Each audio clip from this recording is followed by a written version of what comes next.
அவர்கள் இங்க நீதி கட்சி ஆட்சி அமைத்தது வந்து காங்கிரஸ் போட்டியிடாத காலங்களில் நீதி கட்சி ஆட்சிக்கு வந்தது. அதனால அது வெகுஜன இயக்கம் இல்லை என்பதற்காக 35ல் பேரறிஞர் அண்ணாதுரை என்ற ஒரு 24-25 வயது இளைஞர் அவரை பார்த்து அவரை தன்னுடைய தலைவராக வரித்துக் கொள்ளுகிறான். அந்த 49ல் திராவிட முன்னேற்ற கழகம் தோன்றி ராஜாஜியை வீழ்த்தி பெருந்தலைவர் காமராஜர் அந்த இடத்துக்கு. ஆனா அந்த பச்சை தமிழர் என்கிற முழக்கம் எந்த இடத்துல எழுகிறது? ராஜாஜி அதையெல்லாம் மீறி அண்ணாவுக்காக போய் காஞ்சிபுரத்தில் பரப்புரை செய்தார். செய்யும் பொழுது அண்ணா அப்ப பேசின பேச்சு வந்து இந்த புத்தகத்துல நான் சொல்லியிருக்கேன். இப்போ அண்ணாவுக்கு பிறகான திமுக தம்பி வா தலைமையேற்க வா அப்படின்னு அவர் அழைத்தது வேறொருவரை. ஆனால் அந்த போராட்டத்தில் அவர் தமிழகம் அறிந்த ஒருவராக மாறி போகிறார். அந்த போராட்டத்தை நான் நினைக்கிறேன், if I'm not mistaken, New York times அதை பற்றி எழுதுது.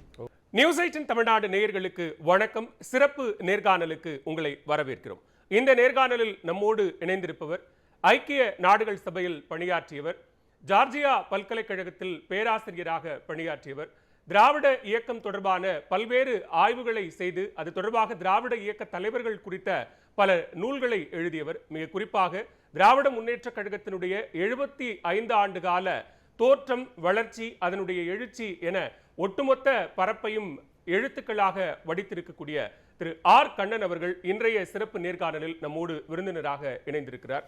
சார் வணக்கம். வணக்கம் பாலவேல் சார். மிக குறிப்பா தமிழ்நாட்டையும் திராவிட இயக்கத்தையும் நம்மால பிரிக்கவே முடியாது அப்படிங்கிற ஒரு நிலை இருக்கிறது. இந்த திராவிட இயக்கத்தினுடைய அரசியல் வரலாறு எங்கிருந்து தொடங்குகிறது? பிராமணர் அல்லாதார் இயக்கம் 1916ல் நான் பிராமன் மேனிஃபெஸ்டோன்ட்டு வந்துச்சு. அதாவது காங்கிரஸ் பேரியக்கத்தில் பிராமணர் அல்லாதார் அப்புறம் இடஒதுக்கீடு இது தொடர்பான சிக்கல்கள் இருந்துச்சு. காங்கிரஸ் இயக்கம் தமிழகத்தை பொறுத்தவரையில் ஒரு பிராமணர்களுடைய ஆதிக்கத்தில் இருந்த மாதிரி ஒரு நிலை இருந்துச்சு. அதை இந்த மிட்லிங் கம்யூனிட்டிஸ், பிராமணர் அல்லாதார், அவர்கள் என்ன பார்த்தாங்கன்னா அதை உள்ளே இருந்து அவர்கள் சண்டை போட்டு பார்த்துட்டு அவர்களால் பெருசாக காங்கிரஸில் ஜொலிக்க முடியல. அப்படி வெளியே வந்தவர்கள் சதர்ன் இந்தியன் லிபரல் ஃபெடரேஷன் அப்படின்ட்டு உங்களுக்கு அவங்க நடத்தின பத்திரிகைக்கு பேர் ஜஸ்டிஸ். அதனால இந்த ஜஸ்டிஸ் கட்சி நீதி கட்சின்னு வந்துச்சு. 1916ல் அவங்களுடைய மேனிஃபெஸ்டோ என்ன சொல்லுச்சுன்னா, பெரும்பான்மைக்கு இடஒதுக்கீடு கேட்டுச்சு. பிராமணர் அல்லாதார் இந்த மாகாணத்தில் பெரும்பான்மையாக இருக்கிறார்கள், அவர்களுக்கு அரசியல் ரீதியாகவோ அல்லது அரசு வேலைகளிலோ மற்ற இடங்களிலோ போதுமான அளவு பிரதிநிதித்துவம் இல்லை என்பது அவர்களுடைய மிகப்பெரிய மனக்குறையாக இருந்தது. இதை முன்னெடுத்துட்டு போன பிராமணர் அல்லாதார் தலைவர்கள், இந்த இயக்கத்தினுடைய முன்னோடிகள், இந்த இயக்கத்தினுடைய தோற்றுவாய் தலைவர்கள்.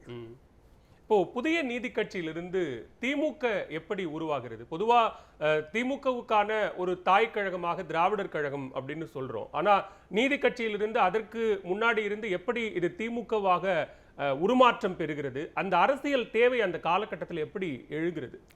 பிராமணர் அல்லாதார் இயக்கத்துக்குன்ட்டு ஒரு அது வந்து வெகுஜன இயக்கம் கிடையாது. பிராமணர் அல்லாதார் இயக்கம் வந்து இந்த நடுத்தர மிட்லிங் கம்யூனிட்டிஸ் நம்ம சொல்கிறோம்ல, பிற அதர் பேக்வர்ட் கிளாஸஸ், அவர்களுடைய மேல்தட்டு தலைவர்கள், அவர்களுடைய பெரிய ஜமீன்தாரர்கள், நிலச்சுவான்தாரர்கள், பெரும் பொருள் படைத்தவர்கள், இவர்களெல்லாம் உருவாக்கிய இயக்கம் அது.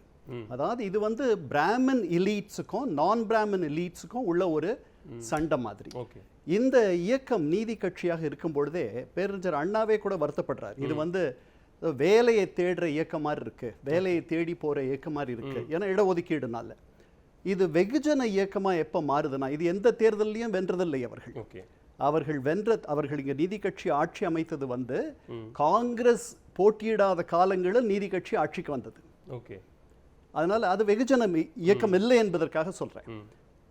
அதுக்கு பிறகு இது வந்து காங்கிரஸ் தலையெடுக்க ஆரம்பிச்ச பிறகு, காங்கிரஸ் இங்க இருக்கிற இங்க இருக்கிற தேர்தல்களில் பங்கெடுத்துக் கொள்ள ஆரம்பித்த பிறகு 37ல் ராஜாஜி முதல்வராகிறார், பிரதமராகிறார். அப்போதைக்கு பிரதமர்னு பேர். அது ஆன பிறகு நீதி கட்சியினுடைய நீதி கட்சி கடுமையாக வலுவிழந்து அது இல்லாத போற அளவுக்கு வந்துருச்சு. அந்த நேரத்தில் நீதி கட்சியில் இருந்த ஒரு சிலர் தந்தை பெரியாரிடம் இந்த கட்சியை கொடுத்தால் என்ன அப்படின்னு அவங்க யோசித்தாங்க. இது வந்து 38, 39 அந்த காலங்களில் பெரியார் சிறையில் இருக்கிறார். ஹிந்தி எதிர்ப்பு போராட்டத்தின் முதல் ஹிந்தி எதிர்ப்பு போராட்டத்திற்காக அவர் சிறைப்படுத்தப்பட்டிருக்கிறார். அங்கிருந்தே அவரை வந்து தலைவராக இவர்கள் தேர்ந்தெடுக்கிறார்கள். பெரியாருடைய புரட்சி உங்களுக்கு தெரியும், அவர் பெரிய ராடிக்கல் லீடர். அவர் இந்த இயக்கத்துக்கு வருகிறார், இந்த இயக்கத்தை மாற்ற முயல்கிறார். அப்போது அவருக்கு கிடைக்கக்கூடிய ஒரு தளபதி, அதுக்கு முன்னாடியே அந்த தளபதி வந்து சேர்ந்துடுறார். 1935 பேரறிஞர் அண்ணாதுரை என்ற ஒரு 24, 25 வயது இளைஞர் அவரை பார்த்து அவரை தன்னுடைய தலைவராக வரித்துக் கொள்ளுகிறான். அந்த இளைஞன் அவருடைய தளபதியாக 14 ஆண்டுகள் தந்தை பெரியாரும் பேரறிஞர் அண்ணாவும் இந்த மண்ணில் அவர்களுடைய கால் படாத இடமே இல்லை, அவர்களுடைய கருத்து பரவாத இடமே இல்லை. அவர்கள் பெரியாருடைய கரடு முரடான கருத்துக்களை தேன் தடவி தருவது என்பது அண்ணாவனுடைய வாடிக்கை. இப்படியே போயிட்டு இருந்துச்சு. ஸோ 39க்கு பிறகு இதை முழுமையான வெகுஜன இயக்கமாக மாற்றணும் அப்படின்ற எண்ணம் இந்த 2 பேருக்கும் வந்ததுனால 1944 இது திராவிடர் கழகமாக உருமாறுச்சு. அப்போ இந்த நீதி கட்சியை சேர்ந்த இந்த மேல்தட்டு மக்கள் சில பேர், PT ராஜன் இந்த நாட்டினுடைய இந்த மாகாணத்தினுடைய பிரதமராக இருந்தவர், அவரெல்லாம் நீதி கட்சி தொடர்ந்து இருக்குன்னு சொல்லிட்டு அது தனியாக போயிட்டார். ஆனால் பெரியார் தான் வெகுஜன தலைவர். அதனால் அவர் வென்றார். 44க்கு பிறகு ஒரு 5 ஆண்டுகள் அவரோடு பயணித்த அண்ணாவும் அண்ணாவை சேர்ந்தவர்களும், கலைஞர் கருணாநிதி, நாவலர் நெடுஞ்செழியன், பேராசிரியர் அன்பழகன் போன்றவர்கள், சொல்லின் செல்வர் ஈவேக்கி சம்பத் போன்றவர்கள் 49இல் இந்த சமூக நல இயக்கத்தினால் நாம் அரசியல் ஆட்சியை பிடிக்க முடியாது, அரசியல் அதிகாரம் என்பது இருந்தால்தான் சமூக மாற்றங்களை நம்மால் செய்ய முடியும் என்று அவரிடமிருந்து கருத்து வேறுபட்டு 49இல் திராவிட முன்னேற்ற கழகம் தோன்றியது. இப்போ திராவிட முன்னேற்ற கழகம் திராவிடர் கழகமாக இருக்கும் போதும் சரி, அரசியல் இயக்கமா தேர்தல் அரசியலில் முழுமூச்சாக இறங்கிய திராவிட முன்னேற்ற கழகமும் சரி, முன்வைத்த முழக்கம் என்பது சமூக நீதி முழக்கம். ஒருபுறம் காங்கிரஸ் அல்லது ராஜாஜி, காமராஜர் போன்றவர்கள் காமராஜரை பச்சை தமிழர் என்றெல்லாம் முன்வைத்தார்கள். அவர்கள் முன்வைத்த முழக்கமும் இந்த சமூக நீதி முழக்கமும் மக்கள் மத்தியில எப்படி எடுபட்டுச்சு? அதுல திமுக கொண்டு போய் சேர்த்த விஷயங்கள் என்னென்ன? அதாவது பிராமணர் அல்லாதார் என்பதுதான் முதல்ல வந்து தலையாய ஒரு கொள்கை. அதுல இடஒதுக்கீடு என்பது பெரியார் வந்து காங்கிரஸ் இயக்கத்தினுடைய தலைவராக இருந்திருக்காரு, செயலாளராக இருந்திருக்காரு, 6 ஆண்டுகள் காங்கிரஸ் கட்சியில் இருந்திருக்காரு, நிறைய நாள் இருந்திருக்காரு. 6 முறை அவர் இந்த இடஒதுக்கீடு தீர்மானத்தை, கம்யூனல் ரெப்ரசன்டேஷன் கொண்டு வரார். 6 முறையும் அவர் தோற்கடிக்கப்படுகிறார். அந்த தீர்மானத்தை அவரால் கொண்டே கூட வர முடியல, தலைவராக இருந்த போதே. இப்படியெல்லாம் நடக்குது. அதனால் வந்து அவர் மனம் வெறுத்து போய் 1925இல் சுயமரியாதை இயக்கம் என்று காங்கிரஸை விட்டு வெளியே வந்துவிட்டு இனிமேல் என்னுடைய வேலை காங்கிரஸ், காந்தி இவற்றை அழிப்பது தான் என்னுடைய வேலை அப்படின்னு பெரியார் சொன்னாங்க. ஸோ தொடக்கத்தில் வந்து பிராமணர் அல்லாதார்கள் சமூகத்தில், அரசியலில், கலை, இலக்கியம் தளங்களில் ஒரு பெரிய இடத்திற்கு வரணும் அப்படின்றது தான் இந்த இயக்கத்தினுடைய நோக்கம். உங்களுக்கு இந்த நேரத்தில் சமூக மாற்றங்கள் நடக்குது. கோவில், அதாவது ஆதி திராவிடர்கள் கோவில் நுழைவு, இதெல்லாமே காங்கிரஸ் முன்னெடுத்து பண்ணுது. அதனால இப்படி ஆலய நுழைவு போராட்டம் இதெல்லாம் நடக்குது. இதெல்லாம் நடந்துட்டு இருக்கும் பொழுதே உங்களுக்கு இடஒதுக்கீடு என்பது பிராமணர் அல்லாதார் மேல வரணும் அப்படின்ற உங்களுடைய கருத்து 1954 அதுக்கு முன்னாடியே கூட உங்களுக்கு சென்னை மாகாணத்துல ஓமந்தூர் ராமசாமி ரெட்டியார் வந்துடுறார். அவர் பிராமணர் அல்லாதார் தான், அப்பழுக்கற்ற ஒரு தலைவர், முதல்வர். அதற்கு பிறகு குமாரசாமி ராஜா வரார், அவர்களும். ஆனால் இவர்களெல்லாம் மேல்தட்டை சேர்ந்தவர்கள், இவர்கள் நிலச்சுவாண்டாரர்கள். இவர்களெல்லாம் இல்லாத 54 ராஜாஜியை வீழ்த்தி பெருந்தலைவர் காமராஜர் அந்த இடத்துக்கு வரார். இனிமேல் பிராமணர் அல்லாதாருடைய உயர்வை பற்றி பேசுறதுக்கு இடம் அதிகமாக இல்லை. சரிதானா? ஆனால் இடஒதுக்கீடு, அரசியல் சாசனத்தில் இருந்த இடஒதுக்கீடுக்கு ஒரு பெரிய ஆபத்து வருது 1950களில். உச்ச நீதிமன்றம், உயர் நீதிமன்றம் அதுக்கு எதிராக வந்து தீர்ப்பு சொன்ன உடனே முதல் சட்ட திருத்தம், அரசியல் சட்ட சாசனத்தில் முதல் சட்ட திருத்தம், இந்த இடஒதுக்கீடு என்பது நிலை பெறுவதற்காக நேரு அவர்கள், காமராஜர், பெரியார், மற்ற தமிழகத்தினுடைய தலைவர்கள் ஒன்றுபட்டு கேட்டுக்கொண்டதன் பேரில் முதல் இந்திய அரசியலமைப்பு சட்டத்தினுடைய முதல் சட்ட திருத்தமாக இடஒதுக்கீடு என்பது நிரந்தரமாக்கப்பட்டது. அதற்கு பிறகு இப்போ வந்து திராவிட முன்னேற்ற கழகம் எடுத்துக்கொண்ட கொள்கைனா தமிழ் உணர்வு அப்படின்ற ஒரு ஐடியாவை கொண்டு வருது. இது வந்து இப்போ பெரியாருக்கு தமிழ் உணர்வு இந்த மாதிரி செய்திகளில் பெரிய நம்பிக்கை இல்லை. பெரியார் வந்து ஒரு யூட்டிலிட்டேரியன், எது வந்து நமக்கு பயன்படும் அவ்வளவுதான். ஸோ நம்ம கைலி கட்டிக்கிறது வந்துட்டு நமக்கு வசதியாக இருக்குமானால் கைலி கட்டிக்கலாம், அப்படிப்பட்டவர் அவர். இவர்கள் அப்படி அல்ல. நாம் தமிழ், இப்போ காமராஜர் எப்படி வீழ்த்துறது? அவர் போதுமான அளவு தமிழர் அல்ல. இவர்கள் விட்டு வந்த பெரியார் அவரை தமிழர் தலைவர் என்று சொல்கிறார். இவர்கள் அவர் போதுமான அளவு தமிழர் அல்ல, அவருக்கு தமிழ் உணர்வு என்பதே கொஞ்சமும் கிடையாது. ஆனா அந்த பச்சை தமிழர் என்கிற முழக்கம் எந்த இடத்துல எழுகிறது? பச்சை தமிழர்னு ஏன் இது நடந்துச்சுன்னா, அதாவது அரசியல்ல இந்த நாட்டினுடைய போக்கு வந்து ரொம்ப விசித்திரமானது. பாலிடிக்ஸ் ஹேஸ் ஸ்ட்ரேஞ்ச் பெட் ஃபெல்லோஸ்ன்னு சொல்லுவாங்க இல்லையா, அந்த மாதிரி இவர்கள் பிராமணர் அல்லாதார் இயக்கத்தை சேர்ந்தவர்கள். இவர்களுக்கு ராஜாஜியை வந்து இவங்க ராஜாஜி 53ல் முதல்வராக இருக்கிறார். அவருடைய குலக்கல்வி திட்டம்னு இவங்க சொன்ன திட்டத்தில் அவரை கீழே இறக்கிடுறாங்க. இப்போ இவங்களுடைய ஆளே ஒருத்தர், அதாவது சமூக தளத்தில் மிக பிற்பட்ட ஒரு சமூகத்தை சேர்ந்த ஒருத்தர் பெருசாக வந்துட்டார். இப்போ அவரை எதிர்க்கிறதுக்கு இவங்களுக்கு வந்து வழி தெரியல. இந்த திமுகவுடைய வளர்ச்சி தந்தை பெரியாருக்கு பிடிக்கவில்லை. அவர் என்ன பண்றாரு, பெருந்தலைவர் காமராஜருடைய சமூக நல திட்டங்களை வரவேற்கிறார். அவர் வந்து அந்த காலத்திலேயே இடஒதுக்கீடு இல்லை என்றாலும் கூட சில சலுகைகளை அவர் தருகிறார். இந்த ஆங்கிலேயர் காலத்தில் இருந்த சலுகைகளை தொடர்ந்து தந்து கொண்டே இருக்கிறார். அப்புறம் படிப்புக்கு வந்துட்டு நிறைய முக்கியத்துவம் தரார். கல்வி கண் திறந்த கொடை உணவு திட்டம் இதெல்லாம் கொண்டு வரார். இதெல்லாம் பார்க்கிறாரு. இவர்களை திமுகவை வீழ்த்துவதற்கு இவர்தான் சரியானவர் என்று, காங்கிரஸை வீழ்த்துவதுதான் இனிமேல் என்னுடைய வேலை என்று சொன்னவர் பெருந்தலைவர் காமராஜரின் பின்பாக இவரை விட ஒரு நல்ல தலைவரை நீங்கள் பார்க்க முடியாது, தமிழர்களுக்கு இவரை விட்டால் வேறு நாதி இல்லை என்று பேச தொடங்கி விடுகிறார். அந்த முன்னெடுப்பு அப்படி காமராஜரை முன்னிறுத்தியதுதான் ராஜாஜியையும் திமுகவையும் இணைத்ததற்கான ஒரு முக்கிய புள்ளி அப்படின்னு பார்க்க முடியுமா? சொல்லலாம். அது வந்து உங்களுக்கு வந்து ஆப்ஷன்ஸ் சுருங்கி போயிடுச்சு. இப்போ வந்து உங்களுக்கு தந்தை பெரியார் காமராஜர் பக்கம் போன உடனே அண்ணா வந்து நேச்சுரலாக அவருக்கு ஒரு தலைவர் தேவைப்படுது. அண்ணா வந்து 1957 எலெக்ஷனில் ஜெயிக்கிறார். 62 எலெக்ஷனில் 55ல் இருந்து ராஜாஜியோட அவங்களுக்கு ஒரு நெருக்கம் வருது.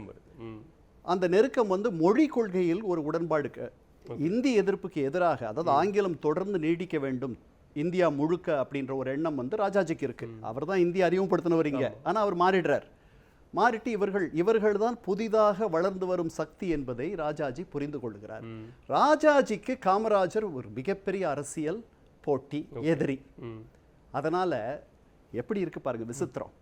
ராஜாஜி தன்னோடு காங்கிரஸ் கட்சியில் இவ்வளவு நாள் இருந்த காமராஜரை வீழ்த்துவதற்காக பெரியாருடைய வாரிசுகளான அண்ணா அவர்களுடைய தம்பியர்மார்களோடு அவர் சேர்க்கிறார்.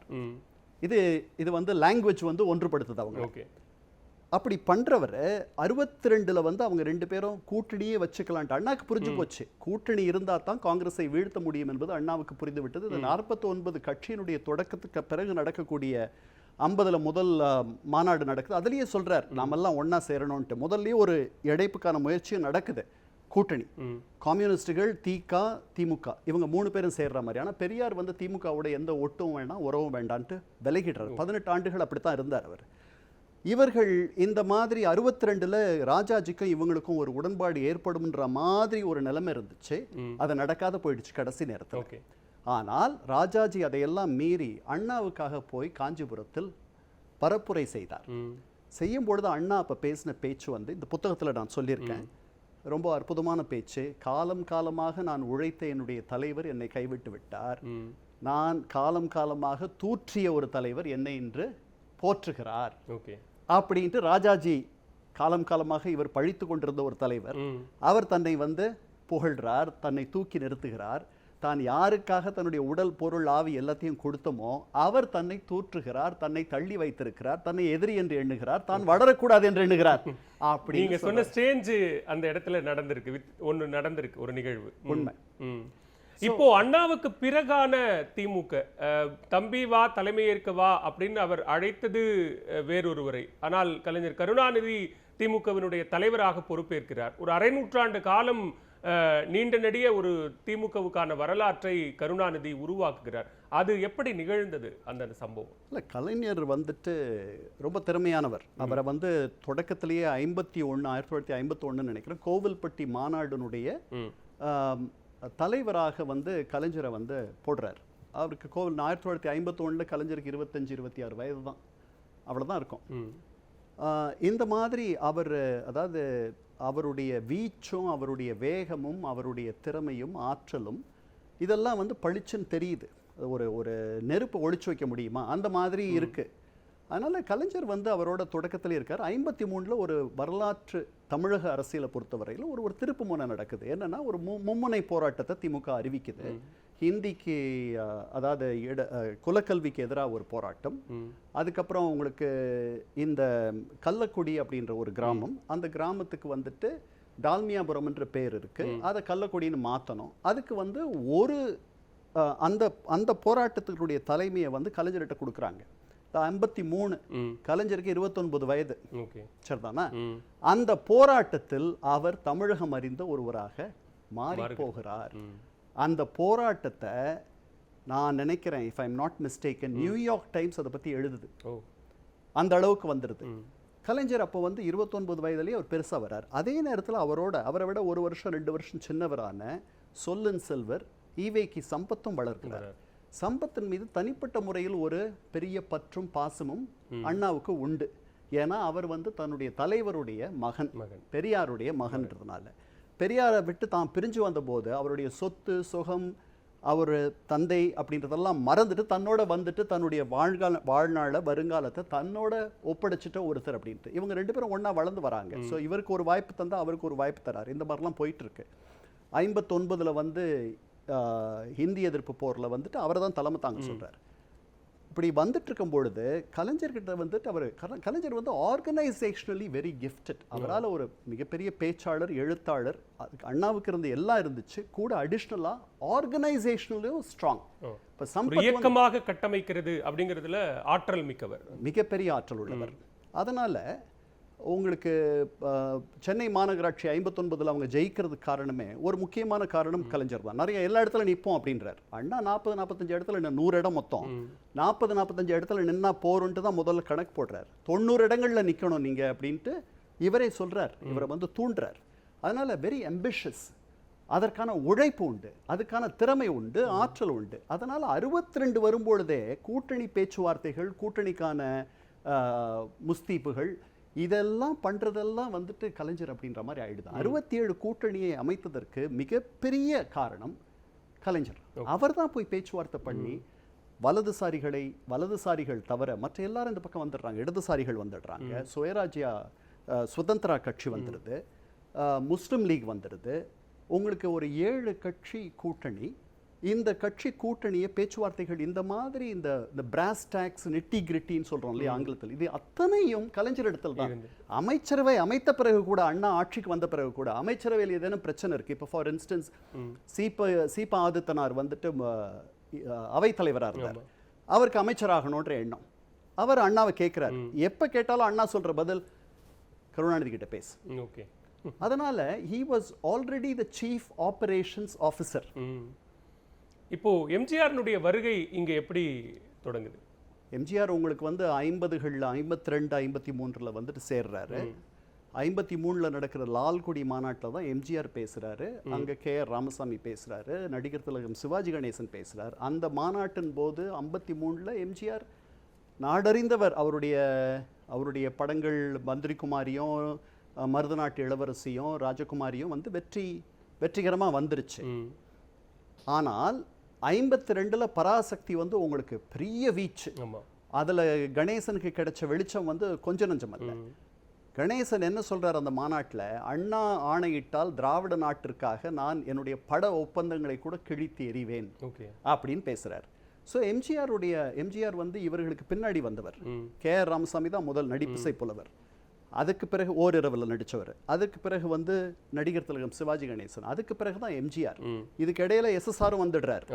ஆனால் இவர்களெல்லாம் முந்தி எம்ஜிஆர் வெகு வேகமாக மேலே வந்துடுறார். ஏன்னா எம்ஜிஆர் கிட்ட இருந்த கெரிஸ்மா, அவர்கிட்ட இருந்த அந்த ஆளுமை, அந்த வசீகரிக்கக்கூடிய அந்த ஆற்றல் வேற யாருக்கும் இல்லாத இருந்துச்சு. அதனால 57 தேர்தல்களில் கொஞ்சம் அளவு பிரச்சாரம் பண்றார், 62 பண்றார். எந்த அளவுக்கு அவர் வந்து அரசியல் நுட்பம் தெரிஞ்சிருந்துச்சுன்னா எம்ஜிஆருக்கு 62 தேர்தலுக்கு காஞ்சிபுரம் போயிட்டு வந்துட்டு சொல்றார் அண்ணா கிட்ட, அவரோட இருக்க பக்கத்துல இருக்கவங்க கிட்ட சொல்றார் அண்ணா தோத்துருவார். அந்த அளவுக்கு நுட்பமா அவருக்கு தெரியுது. 67 தேர்தல்களில் வென்றதற்கு எம்ஜிஆர் ஒரு மைய காரணம். அதுல ஏன்னா அவருக்கு வந்து அதாவது he was shot. சுட்ட பின்பு மருத்துவமனையில் இருந்த எம்ஜிஆர் வெளியில் போய் தீவிரமாக பரப்புரையாற்றியிருந்தால் எத்தகைய வாக்குகளை கொண்டு வந்திருப்பாரோ அதை போன்று 2 மடங்கு கொண்டு வந்துட்டாரோன்ட்டு கூட நான் நினைக்கிறேன்.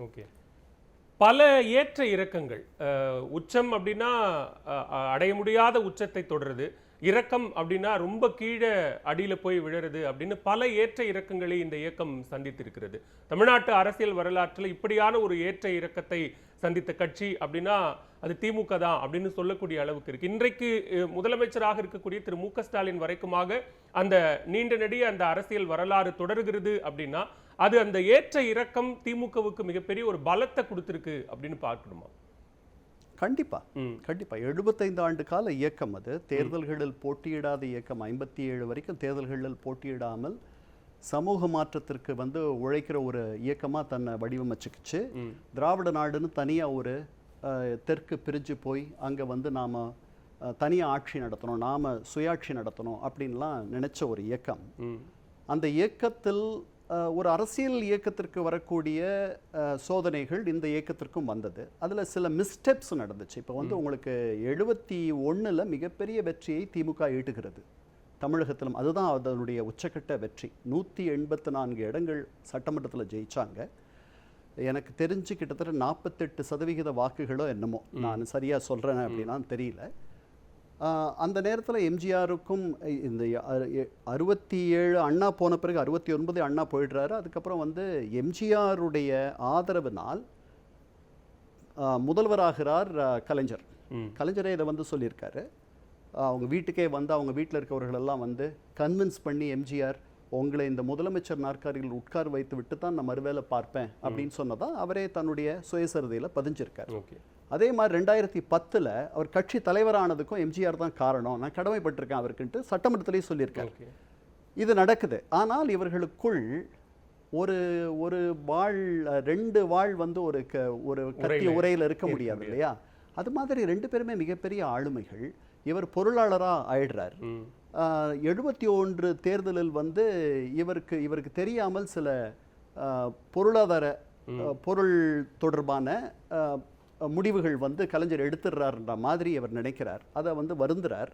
நான் எனக்கு தெரியாத இதெல்லாம் நடக்குதுன்றாரு. ஆனால் அவர்களுக்குள் 2 தலைவர்கள் இருக்க முடியாத ஒரு நிலை 69க்கு பிறகு மெதுவாக வர ஆரம்பிச்சிருச்சு.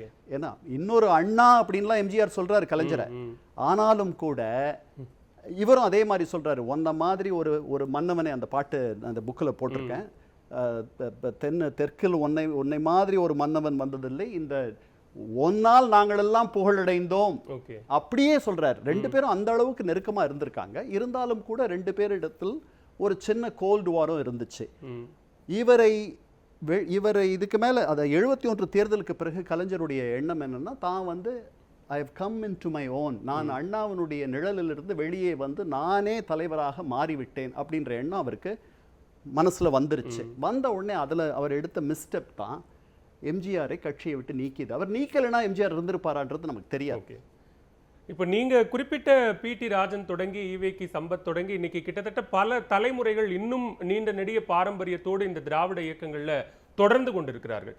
இன்றைக்கு இருக்கக்கூடிய தலைமுறை திமுகவினுடைய அதன் அடிநாதத்தை, அதனுடைய கொள்கைகளை தொடர்ந்து கடைபிடித்துக் கொண்டிருக்கிறார்கள். அது இன்னும் தமிழ்நாட்டுக்கு உயிரோட்டத்தை தந்து கொண்டே இருக்கிறது அப்படின்னு பார்க்கலாமா? இல்லை, அதாவது திராவிட முன்னேற்ற கழகம் 75 வருஷம். இப்போ நானே வந்து 60களில் இருக்கிற ஒரு ஆள். அதனால இப்போ எனக்கு அடுத்த தலைமுறை, அதற்கு அடுத்த தலைமுறைக்கு வந்து எந்த அளவுக்கு, அதாவது ஒரு கட்சி தொடங்கப்பட்டதற்கான காரணங்கள் வேறு. அந்த காரணங்களில் பலவற்றில் நாம் வெற்றியை கண்டுவிட்டோம். அதாவது இப்போ சமூக நீதினு எடுத்துக்கிட்டிங்கன்னா, சமூக நீதி நமக்கு ஓரளவுக்கு அதில் வந்து பிரச்சனைகள் தோன்றுது. பட் சமூக நீதி அப்படின்ற அந்த கான்செப்டை எல்லாருமே இன்னைக்கு ஒத்துக்கிட்டோம். இன்னைக்கு அதுக்கு ஒன்றும் சிக்கல் இல்லை. முன்னாடி காங்கிரஸ்ல ஒரு தீர்மானம் நிறைவேற்றுவதற்கே தந்தை பெரியார் அவர்கள் துன்பப்பட்ட காலம் இருந்தது. இன்னைக்கு எல்லாரும் ஒத்துக்கிறோம். தமிழகத்தில் மட்டுமல்ல, எல்லா இடத்துலையும் சமூக நீதி விரவி இருக்கு. அதுல வரக்கூடிய சிக்கல்களை நம்ம பார்த்துக்கிறோம். இன்னைக்கு இருக்கக்கூடிய சிக்கல்கள் அதல்ல. இன்னைக்கு இருக்கக்கூடிய சிக்கல்கள் மொழி பிரச்சனை அல்ல. இன்னைக்கு வந்து இருக்கக்கூடிய தெரிஞ்சதையே நான் சொல்றேன். இன்னைக்கு இருக்கிறது வந்துட்டு என்னன்னா, உங்களுக்கு வேலை வாய்ப்புகள், உங்களுக்கு வேண்டியது சுற்றுச்சூழல், நீர் வரத்து, என்ன தடையில்லா மின்சாரம், அப்புறம் ஒரு எளிய வாழ்க்கை வாழ்வதற்கான அடிப்படை தேவைகள் இருக்கான்னு பார்க்கணும். இதெல்லாம் எந்த கட்சி கொடுக்குதோ அந்த கட்சி பின்னாடி போயிடுவாங்க எல்லாரும். இப்ப திமுகவுடைய மிகப்பெரிய சவால்கள்னு நீங்க எடுத்துக்கிட்டீங்கன்னா, அது மொழி அதெல்லாம் வந்து இருக்கும். ஆனால் இதுதான் அதனுடைய தலையாய பிரச்சனை. இந்த பிரச்சனை திமுகவுக்கு மட்டுமல்ல, ஆட்சியாளர்கள் அத்தனை பேருக்கு இருக்கக்கூடிய பிரச்சனை. இது அவர்கள் எப்படி கையாளுறார்கள் பொறுத்து தான் இளைஞர்கள் அவர்கள் பக்கம் வருவார்கள். உங்களுடைய முதல் கேள்வி அந்த கொள்கையினுடைய நீட்சியா இருக்கு அப்படின்னா, ஒரு தமிழ் உணர்வு, இது ஒரு பிராந்திய கட்சி. இந்த கட்சியில இருந்தா நமக்கு ஒரு தமிழ் உணர்வு இருக்கு. தேசிய கட்சிகளுக்கு தமிழ் உணர்வு என்பது இல்லை அப்படின்ற ஒரு கருத்து வந்து பரவலா தமிழகத்தில் பரவி இருக்கு. ஓகே, இப்போ திராவிட இயக்க வரலாற்றை தெரிந்து கொள்ள வேண்டும் அப்படின்னு வரக்கூடிய இளம் தலைமுறைக்கோ அல்லது விடுபட்ட சில வரலாற்றின் பக்கங்களை அறிந்து கொள்ள வேண்டும் என்று நினைப்பவர்களுக்கோ உங்களுடைய டிஎம்கே இயர்ஸ் சொல்லக்கூடிய தகவல் என்பது என்னவாக இருக்கும்? அதாவது இந்த தமிழகத்தினுடைய போக்கு எப்படி இருக்குன்ட்டு இன்னொரு ஒரு முக்கியமான கருத்து சொல்லுது. இப்போ நான் சொன்னேன், இப்போ நம்ம பேசின அத்தனையும் இந்த புத்தகம் சொல்லும். எப்படி நீதி கட்சி, பின்பு வந்து திராவிடர் கழகம், திராவிட முன்னேற்ற கழகம், இவர்களுக்கு நடந்த சிக்கல்கள், அந்த சிக்கல்களை எப்படி ஓவர் கம் பண்ணிச்சு, எமர்ஜென்சி எப்படி திமுக எதிர்கொண்டது, எமர்ஜென்சிக்கு பிறகு வந்து ஜெயின் கமிஷன், ராஜீவ்காந்தி கொலை, இந்த மாதிரி முக்கியமான தருணங்களில், மிக மிக மிக இக்கட்டான தருணங்களில் இதெல்லாம் தாண்டி திமுக இன்னைக்கு நிக்குதுன்னா அது எதனால? இந்த மாதிரியான செய்திகள் எல்லாம் இதை அலசும். ஆனால் அதற்கு மேல பொதுவாக அதை படிக்கும் பொழுது பொது வாழ்வனுடைய விழுமியங்கள், தரம் என்பது குறைந்து கொண்டே வருவதையும் நாம் பார்க்கிறோம். அதைத்தான் இதை சொல்லும். இந்த இளைஞர்கள் அதை புரிஞ்சுக்கிட்டாங்கன்னா இதுல இருந்து ஒரு மாதிரியான கீழே நம்ம இறங்கி போயிட்டே இருக்கோம். இன்னைக்கு பொது வாழ்க்கைக்கு வருபவர்கள் சேவை மனப்பான்மையோடு வருவதை காட்டிலும் தங்கள் மேல் படக்கூடிய வெளிச்சத்திற்காகவும் தங்களை வளப்படுத்திக் கொள்வதற்காகவும் தான் இன்று பொது வாழ்க்கையில் பல பேர் இயங்கிக் கொண்டிருக்கிறார்கள். நம்ம கம்யூனிஸ்டுகளை விட்டுட்டோம்னா மற்றபடி இப்படித்தான் இருக்காங்க. இதை வந்து தமிழக மக்கள் இல்லை இந்திய மக்களே கூட வந்து ஏத்துக்கிற மாதிரியான ஒரு மனோபாவம் தான் இருக்கு. இன்னைக்கு வந்து முதல்வர்கள் சிறைக்கு செல்வது என்பதெல்லாம் ஒரு பெரிய விஷயமே இல்லை. அதை சாதாரணமாக எடுத்துக்கிறாங்க. அந்த சிறையிலிருந்து வரவர்களை வந்துட்டு வரவேற்பதற்கு கூட ஆட்கள் இருக்கிறார்கள். ஸோ அதையும் இந்த புத்தகம் சொல்லும். ஒரு அரசியல் படிக்கணும் அப்படின்னு வரக்கூடிய மாணவர்கள், இன்னைக்கு அரசியலையும் கூட ஒரு கரியரா எடுத்து படிக்கணும் அப்படின்னு ஆசைப்படுற மாணவர்களுக்கு ஒரு வரலாற்று திராவிட இயக்க ஆய்வாளராக நீங்க சொல்லக்கூடிய செய்தி என்ன சார்? திராவிட இயக்கம் எல்லாம் மாற்றத்திற்கு உரியது. இந்த இயக்கத்தினுடைய கோட்பாடுகளும் கூட மாற்றத்திற்கு உரியது. இந்த இயக்கம் இன்றைய தேவைக்கு ஏற்ப தன்னை மாற்றிக்கொள்ளாவிட்டால், இளைஞர்கள் இன்றைய தேவையை புரிந்து தங்களை தயார் செய்து கொள்ளாவிட்டால் எதிர்காலம் என்பது ஒரு கேள்விக்குறியாக இருக்கும். ஓகே, மிக்க நன்றி. உங்களுடைய டிஎம்கேஎஸ் தாண்டி உங்களுடைய மற்ற பல புத்தகங்களும் பேசக்கூடிய திராவிட இயக்கத்தினுடைய தமிழகத்தினுடைய அரசியல் வரலாற்றினுடைய நீண்ட நெடிய பக்கங்கள், குறுக்குவெட்டு தோற்றங்கள் என பல்வேறு தகவல்களை எங்களோடு இந்த நேர்காணலில் பகிர்ந்து கொண்டமைக்கு மிக்க நன்றி. நன்றி பாலவேல். மீண்டும் மற்றொரு நேர்காணலில் சந்திக்கலாம். நன்றி, வணக்கம்.